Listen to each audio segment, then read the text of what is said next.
히딩크 감독이 기자회견을 통해서 자신의 뜻을 직접 밝히면서 축구협회 기술위원장은 히딩크 측과 접촉도 없었다는 말을 바꿨습니다. 지난 6월에 있었던 히딩크 측 제안에 대해서 논의조차 하지 않은 그 배경에 또 관심이 쏠리고 있는데요. 스포츠부 김동민 기자와 전화로 연결돼 있습니다. 자세한 이야기 들어보도록 하겠습니다. 김 기자, 연결돼 있습니까? 네, 안녕하십니까? 예. 자, 이게 YTN 그 단독 보도, 최초 보도였습니다. 지난 6월에 히딩크 감독이 이런 의사를 표명했다. 대한민국 그 축구의 발전에 이바지하고 싶다. 이런 의사를 표명했었는데요.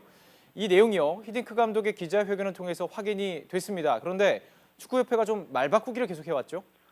네, 그렇습니다. 지난 7일 김호곤 축구협회 기술위원장은 우즈베키스탄전을 치르고 귀국하면서 히딩크 한국 대표팀 감독설이 나오는 것이 불쾌하다고 밝혔습니다. 예. 히딩크 감독이 한 이야기가 아닐 것이다. 논의되지도 않은 이야기가 나오는 것이 어처구니 없다는 반응이었습니다. 이에 히딩크 감독은 어제 네덜란드 암스테르담에서 직접 기자회견을 열었습니다. 한국이 원한다면 어떤 역할과 자리라도 맡겠다는 뜻을 지난 6월 축구협회 등 여러 경로에 전했다고 밝혔습니다. 예. 모르쇠로 일관하던 김호곤 기술위원장도 말을 바꿨습니다. 어떤 접촉도 없다고 했다가 히딩크 재단 측과 접촉이 있었다고 말을 바꿨습니다. 하지만 당시 부회장이었던 김호곤 기술위원장은 자신은 의사 결정할 자리가 아니었고 외국인 감독도 영입 고려 대상이 아니었다고 해명했습니다. 그러나 자신이 의사 결정할 자리가 아니었다면 의사 결정할 수 있는 곳에서 그 제안에 대해 논의해보는 것이 상식입니다. 예. 협회가 왜 논의 자체를 안 했는지는 쉽게 이해되지 않는 부분입니다. 또 새롭게 밝혀지는 소식들이 있습니다. 이 더불어민주당 안민석 의원이요. 그때 이런 히딩크 측 제안을 들었다 이런 말을 하고 있는데요. 가교 역할을 맡아달라 이런 부탁을 받은 건가요? 네, 짧게 전화 통화를 해서 확인을 했습니다. 안민석 의원은 팩트만 이야기하면 이렇다고 설명했습니다. 먼저 히딩크 재단 쪽으로부터 히딩크 감독이 한국 축구를 위해 기여하고 싶다는 뜻이 있다는 내용이었고 그것을 협회 쪽에 좀 전해달라고 했다는 것입니다. 예. 안 의원은 당시 축구협회는 당장 본선행을 확정하는 것이 지상 과제였기 때문에 임시 감독에게 2경기만 맡기고 본선 감독은 따로 선임하자는 안에 대해서는 논의하지 않았을 것이라고 추정했습니다. 축구협회가 이런 문제를 논의할 만한 리더십이 구축되지 않았을 것이라는 설명입니다. 안 의원의 이야기를 직접 들어보겠습니다. 몇 달 전에 히딩크 측의 제안을 들었을 때 저는 진정성을 느꼈고요.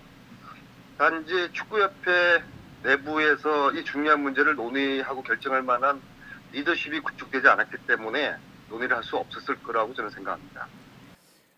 네, 그런데요. 지금 이 시점이 참 공교롭게 축구협회가요. 어제 그 조중현 전 회장을 비롯해서 고위임원들이 법인 카드를 마음대로 썼다. 유용 비리가 드러나서 안팎으로 힘든 상황 아니겠습니까? 네. 자, 히딩크 기자회견 이후에 축구협회에 좀 반응도 나왔습니까? 네, 짧게 반응을 내놨습니다. 예. 기자회견 이후에 협회는 기술위원회와 신태용 감독과 협의해서 히딩크 감독에게 조언을 구할 것이 있으면 언제든 구하겠다는 이런 입장을 밝혔습니다. 어제는 말씀하신 대로 조중현 전 축구협회 회장을 비롯해서 고위 임원들의 공금 유용 비리에 대한 검찰 발표가 있었는데 지금까지 축구협회 회장이나 고위 임원들이 나서서 사과하거나 하는 자리는 없었습니다. 예. 책임 있는 자리에 있는 분들이 먼저 잘못을 인정하고 사과하고 새롭게 출발하려는 의지를 좀 보여주지 못하는 것이 아쉽습니다. 이 공격 축구를 보여주겠다고 선언한 신태용 의원은 다음 달 7일 러시아와 평가전을 치르는데 러시아 평가전을 주선한 인물도 아이러니하게도 히딩크입니다.